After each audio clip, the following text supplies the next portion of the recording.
Marhaba ya Halouin, kifkon اليوم. Et si je vous disais que son nom de scène signifie turquoise? Et si je vous disais que c'est l'une des artistes qui a vendu le plus de disques dans le monde arabe? Je pense que maintenant c'est une évidence. Oui les amis, pour aujourd'hui, j'ai envie, autour d'un café, de vous parler de la célèbre Fayrouz. Ça vous dit? Alors restez avec moi les amis.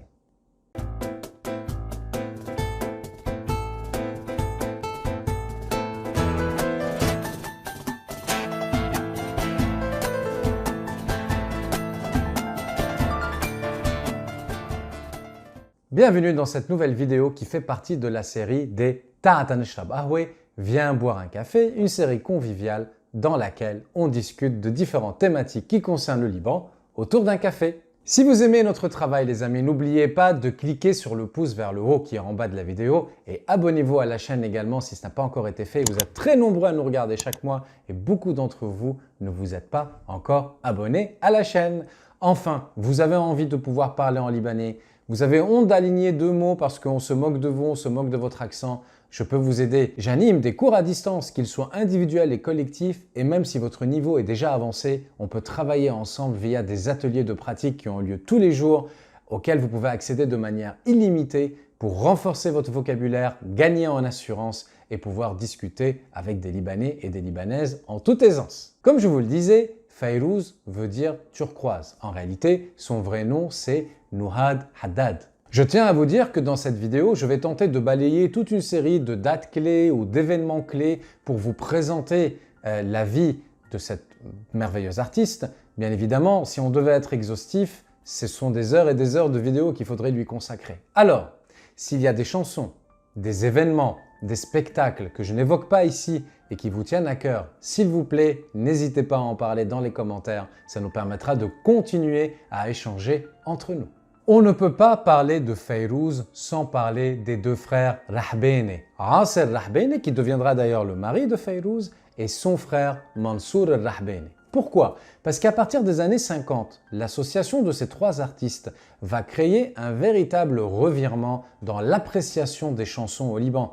Avant, on appréciait des morceaux beaucoup plus traditionnels et l'influence des Rahbeni est une influence beaucoup plus occidentalisée, je dirais, avec des compositions plus symphoniques et plus inspirées du tango et des danses latines.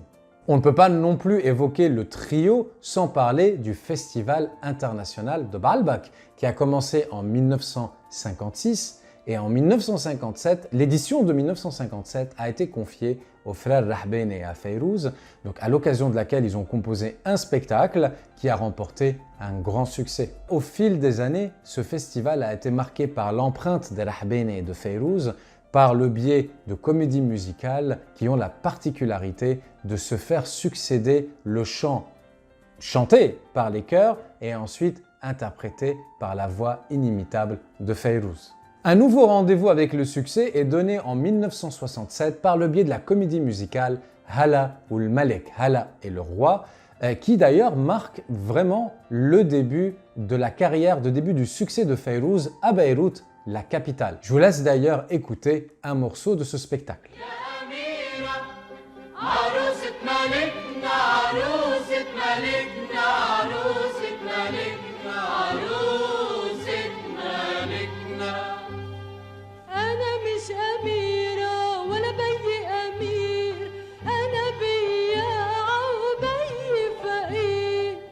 Malheureusement, en 1972, la fatigue joua un mauvais tour à la santé de Fayrouz et Asser Rahbeni fut même touché par un AVC qui lui laissa de graves séquelles. Jusqu'en 1979, le succès continue, mais malheureusement, le couple Asser Rahbeni-Fayrouz se sépare, mettant véritablement fin à une période donc marquée par les frères Rahbeni et Fayrouz pour laisser place à une nouvelle ère, elle qui est marquée par l'association entre Fayrouz et son fils Ziad al-Rahbeni.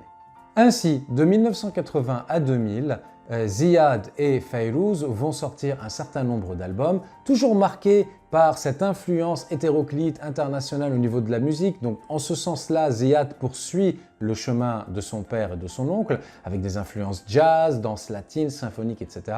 La différence, c'est que les textes romantiques laisse maintenant la place à des textes beaucoup plus osés et empreints de l'humour noir de Ziad. Quelques dates clés encore. Juin 86, c'est malheureusement le décès de Ras El Rahbani. En 1988, Fayrouz se produit dans un concert à l'Olympia, à l'issue duquel elle est nommée commandeur des arts et des lettres par le ministre de la Culture de l'époque, qui était Jack Lang.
Notons également que Fayrouz recevra la Légion d'honneur à Beyrouth en 1998. Parlons maintenant de l'album Kifak Enta qui est sorti en 1991, donc toujours grâce à la collaboration entre Ziad et sa maman Fayrouz. Eh bien cette chanson qui est maintenant un des grands classiques de Fayrouz qu'elle chante à chaque fois a été, figurez-vous, extrêmement mal reçue par la critique. Tout simplement parce qu'elle raconte l'histoire d'une femme qui s'adresse à un homme qu'elle a aimé par le passé, qui depuis s'est marié, a eu des enfants et pour qui elle déclare ouvertement son souhait de se remettre en couple. Écoutons maintenant ensemble un morceau de ce fameux Kifak Enta.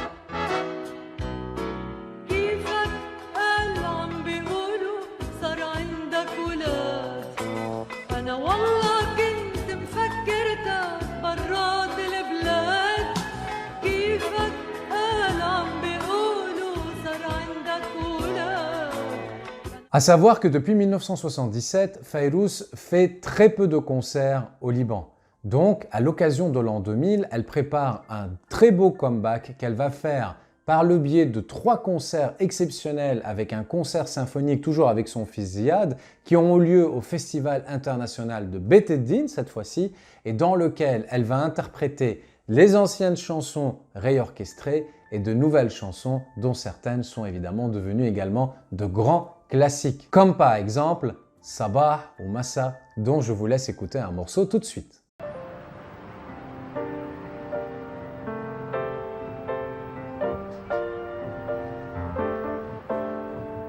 صباح ومساء شي ما بينتسى تركت الحب أخدت الأسى صباح ومساء شي ما بينتسى تركت الحب أخدت الأسى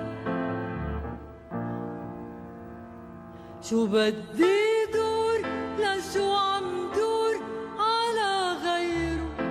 Vous vous en doutez, durant sa carrière, Fayrouz s'est produite dans bien des concerts au travers le monde, en Amérique du Nord, en Amérique du Sud, à Paris, je vous l'ai dit, à Londres, en Jordanie, en Afrique du Nord, etc. Depuis 2011, elle se fait beaucoup plus rare. Rappelons que Fayrouz aujourd'hui est âgée de 85 ans. Comme on dit, Allah yitawalla amra, c'est-à-dire que Dieu lui donne longue vie. Avant de vous laisser, j'ai envie de vous dire encore 2 choses. Vous avez perçu plusieurs morceaux de Fayrouz joués au piano en fond de cette vidéo. Il s'agit d'un mashup qui a été joué par, vous savez maintenant que c'est un artiste que j'aime beaucoup, Ma'an Hamede. Dans la description de la vidéo, je vous mets le lien pour que vous puissiez écouter tranquillement ce mashup s'il vous plaît. Je pense que chaque Libanais et chaque Libanaise a une chanson de Fayrouz dans son cœur qui lui évoque quelque chose, qui lui rappelle quelque chose. Pour ma part, c'est une chanson de 1973 qui m'a marqué, qui s'appelle Adde Ken Finis et dont la nostalgie me monte encore à la gorge aujourd'hui quand je l'entends. Je vous laisse justement avec cette chanson en guise de conclusion et je n'ai plus qu'à vous dire تبعوا حالكم كتير وباي باي يا حلوين.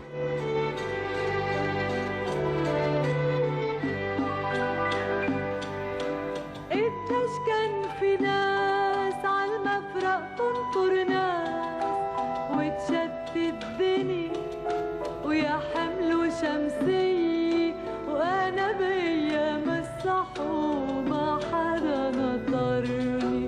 قديش كان في ناس عالمفرق تنطر ناس وتشتت الدنيا ويا حمل وشمسية وأنا بأيام الصحو ما حدا نطرني.